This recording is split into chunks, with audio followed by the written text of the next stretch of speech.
தேர்வு கட்டணத்தை திரும்பப் பெற கூடுதல் கால அவகாசம் வழங்கப்பட்டிருக்கிறது. அண்மை செய்தியாக பார்த்து வருகிறோம். வரும் 14ஆம் தேதி வரை கட்டணத்தை திரும்பப் பெற விண்ணப்பிக்கலாம் என்று தெரிவிக்கப்பட்டிருக்கிறது.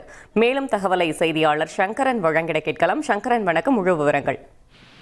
வணக்கம் பிரியவதனா. அதாவது நீட் தேர்வு அந்த மே மாதம் 3ஆம் தேதி நடந்த நீட் தேர்வு எழுதிய மாணவர்கள் அந்த கட்டணங்களை திரும்பி வாங்கிக்கலாம் அப்படின்னு ஏற்கனவே தேசிய தேர்வு முகமை சொல்லியிருந்தது.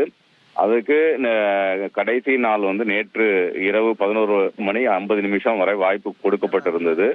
ஆனாலும் கூட கிட்டத்தட்ட 9 லட்சம் மாணவர்கள் மட்டுமே அந்த வங்கி கணக்கு விவரங்களை எல்லாம் இணையதளத்துல பதிவு பண்ணியிருந்ததா NTA அறிவிப்பு வெளியிட்டு இருந்தது. கிட்டத்தட்ட 13 லட்சம் மாணவர்கள் அந்த வங்கி விவரங்களை சமர்ப்பிக்காத ஒரு சூழல் இருந்தது.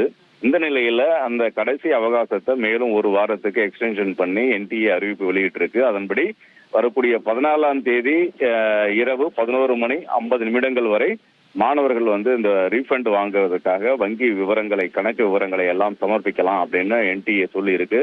ஏற்கனவே வங்கி கணக்கு விவரங்கள் பதிவு செய்ததுல ஏதாவது திருத்தங்கள் இருந்தா அதை சரி செய்வதற்கும் வாய்ப்புகள் வழங்கப்பட்டிருக்கு. புதிதாகவும் மாணவர்கள் வங்கி கணக்கு விவரங்களை எல்லாம் ஒரு அப்டேஷன் கொடுக்கலாம் அப்படின்ற விவரத்தை கொடுத்திருக்கு. எனவே மாணவர்கள் இந்த வாய்ப்பை பயன்படுத்திக்கிட்டு இதுவரைக்கும் பதிவு பண்ணாத அந்த வங்கி கணக்கு விவரங்களை எல்லாம் அந்த ஒரு வாரத்துக்கு பதிவு செய்யலாம் அப்படிங்கிறது குறிப்பிடத்தக்கது. பிரியவதனா, தகவல்களுக்கு நன்றி சங்கரன்.